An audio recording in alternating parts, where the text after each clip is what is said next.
They told me I wasn't good enough to stand at the wedding I paid for, just a mechanic, not family. So I smiled, canceled everything behind the scenes, and let their perfect day collapse without a single word from me. See what happened next. Hello. Thank you for your continuous support. This means a lot to us. If you enjoy the stories we share, kindly subscribe to this channel. It would be great if you can also comment on which city you are watching from. We might just give you a shout out in our next story. Today, our special shout out goes to John Harvey from New York. We are glad you enjoy our stories. Now let's dive into the details of today's story. I was standing in the kitchen, staring at the crumpled receipt for the venue still magnet pinned to my fridge, when my phone buzzed. Mom's name flashed across the screen, same as it always had. No special ringtone, no heart emoji. I answered without thinking, wiping grease off my hands with the hem of my work shirt, still tasting the metallic bite of cheap coffee in the back of my throat. I didn't know that in the next 2 minutes, whatever fragile string tethered us would finally, mercifully snap. Her voice was cold before she even said my name.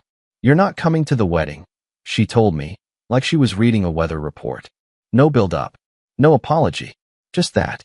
I didn't say anything. I don't know if it was the shock or the familiarity of being blindsided that stunned me more.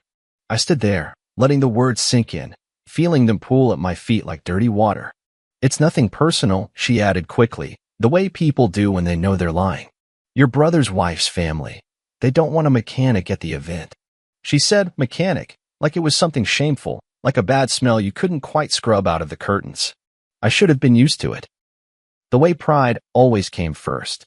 The way appearances trumped everything, even blood. I thought about all the small betrayals I'd buried under the floorboards over the years. Birthdays spent alone, hospital stays she never visited, the time she forgot I even graduated. I thought about the rent I'd been sending her every month for the last 4 years, keeping her in that too-big condo she loved to brag about but couldn't afford. I thought about the $8,700 I'd paid for a venue and catering I wouldn't even get to see. And somehow I still smiled. "You chose your pride over me," I said, voice soft, almost tender. "I hope it pays your bills." She didn't respond. Maybe she thought it was just another tantrum I'd get over. Maybe she thought I'd still show up like I always had, dutiful, invisible. Either way, I ended the call before she could say another word. I slid the phone onto the counter and stood there for a long moment, feeling nothing. No anger, no sadness, just the weightless quiet of something dying inside me for good. The crumpled receipt caught my eye again, pinned under a cheap magnet shaped like a wrench. I'd been planning to smooth it out, maybe frame it as a weird kind of memory. Now it felt heavier than the fridge itself. $8,700. 3 months of late nights. 57 hours of overtime. Also, I could be deemed unworthy by people who didn't know the first damn thing about me. I walked over and peeled it off the fridge with 2 fingers, feeling the paper stick slightly from the humidity. I held it there for a second, like I was deciding whether to crumple it into nothing or burn it into something that mattered. Instead, I folded it once, clean and slow, and tucked it into the back of a drawer. I wasn't angry. I wasn't even surprised. I was done. I didn't cancel everything right away. That would have looked too much like anger, and I wasn't angry. Not anymore. Anger is something you feel when you still expect something different, something better. What I felt was closer to gravity, quiet, permanent, and impossible to argue with. I sat at the kitchen table for a long time, staring at the peeling laminate, thinking about how much I had handed over without ever asking for anything back. Not gratitude, not recognition, not even basic respect. The first thing I canceled was the catering. I called them right as they were prepping the final menu confirmations. The woman on the phone sounded confused when I told her to cancel the order, but polite. There was a small cancellation fee, she said apologetically, barely a dent compared to the total I'd already sunk into it. I paid it without hesitation, card number memorized from the endless cycle of bills. Next was the venue. That one stung a little more. They had held the date exclusively because I promised full payment up front. I could almost hear the disdain in the manager's voice when I told him I wouldn't be needing it anymore. No refund. Policies were policies. I nodded into the silence, knowing he couldn't see me, and whispered, "Keep it." Not out of generosity, but because I didn't need the fight. Let them feast on the scraps of what they thought they'd taken from me. By the time I finished canceling everything, the kitchen felt colder somehow, like the absence of all that effort and money had created an invisible draft. I checked the fridge out of habit, even though I wasn't hungry. Half a bottle of creamer, some eggs, a leftover burger wrapped in wax paper from a diner night I'd had alone 2 weeks back. I shut the door harder than I meant to, the magnets rattling slightly, the receipt drawer pulsing like a heartbeat against my silence. The last thing to do was cancel the rent payments. I pulled up the banking app, thumb hovering over the screen for a second longer than necessary. I could hear her voice in my head, the way she always said thank you like it was a favor to her, not something she owed gratitude for. I thought about the first time I'd set it up, a few years back, when she lost her job and told me over a rushed, embarrassed phone call. I didn't even think twice. It was automatic. Family was family, after all. Family was family. I laughed once, a low, empty sound that didn't even feel like mine. 2 clicks. 1 swipe. Cancel recurring payment? Confirm? Yes. Just like that, the money that had floated from me to her like clockwork stopped. No warning. No explanation. No apology. Just silence. It was funny, in a sick kind of way. People talk about revenge like it's fire, loud, messy, destructive. They don't talk about the quieter kind, the colder kind, where you simply walk away and let the absence do the talking. No screaming matches. No slammed doors. Just nothing. I slid the phone across the counter and leaned back in the chair, letting the silence wrap around me like a second skin. Outside, the sun was starting to set, bleeding rust orange through the blinds. The city murmured below, tires on pavement, distant horns, the low hum of other people's lives carrying on without me. For the first time in years, I wasn't part of the weight holding someone else's world up. I thought I might feel guilty. I didn't. I thought I might feel free. Not yet, but I was getting there. And they would feel it soon enough, the way absence echoes louder than any words ever could. The wedding day arrived like any other Saturday. I woke up at 6 out of habit, the way I did for early shifts, sunlight cracking thinly through the blinds. I made coffee, black, bitter, and sat by the window, phone face down on the table, letting the world move without me. No texts, no calls, no alarms reminding me to pick up flowers or coordinate arrivals. I was invisible, and for once, I didn't mind it. Across town, the unraveling would have already started. I pictured it quietly, the brother's fiancée checking the clock for the 5th time, her smile a little too tight. Guests wandering into a bare venue, the smell of unwashed floors replacing the promised scent of lilacs and champagne. The realization dawning, slow and ugly, that no food was coming. No music, no neatly arranged tables, no applause waiting at the end of the aisle. I imagined Mom walking through the empty hall in her rented dress, hearing nothing but the clack of her own heels against the cheap tile. No vendors setting up, no photographers buzzing around with their fake enthusiasm. Just silence, and the low murmur of uncomfortable guests trying not to make eye contact. I sipped my coffee and let the thoughts settle, not as a fantasy, but as a fact. Actions have consequences. Even silence has a weight. Somewhere between my second and third cup, my phone started to vibrate. Not ring. Vibrate, the silent kind of panic. I didn't pick it up. I didn't even flip it over to see the screen. I let it dance on the wood for a few seconds before it stilled itself, like a dying insect. I already knew who it was. Maybe at first it was my brother, pacing in his starched new suit, voice climbing into that strained register people get when they realize the world isn't playing along with their plans. Maybe then it was Mom, dialing over and over, her voice snapping first with anger, then fraying into something close to desperation. Maybe even a relative or two, trying to mediate, as if the wound could be bandaged with words after they drove the knife in themselves.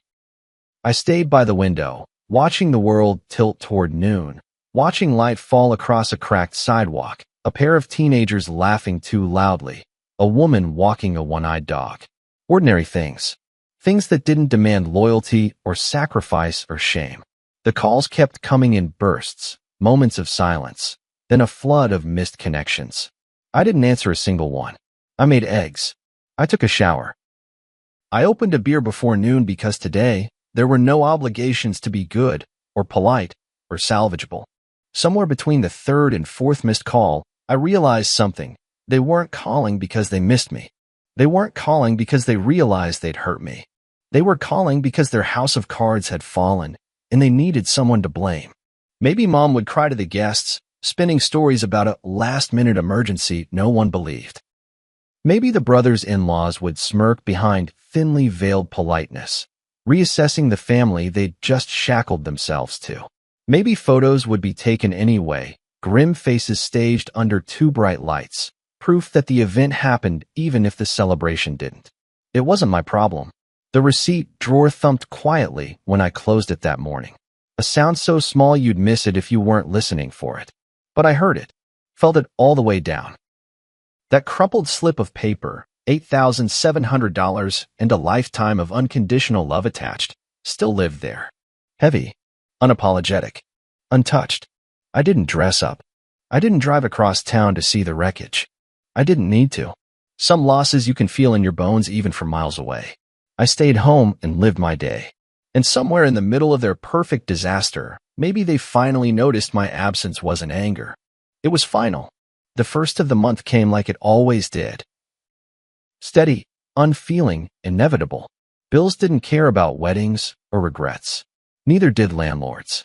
I woke up early again, more out of muscle memory than intention, the same tired sun slanting through my blinds. The coffee machine sputtered to life, filling the small kitchen with its burnt warmth. Somewhere in the corner, the banking app notification buzzed my phone once. Monthly rent transfer incomplete. I didn't flinch. I just took a slow sip and let it sit there on the screen, a quiet reminder that some things, like loyalty, shouldn't have been automatic in the first place.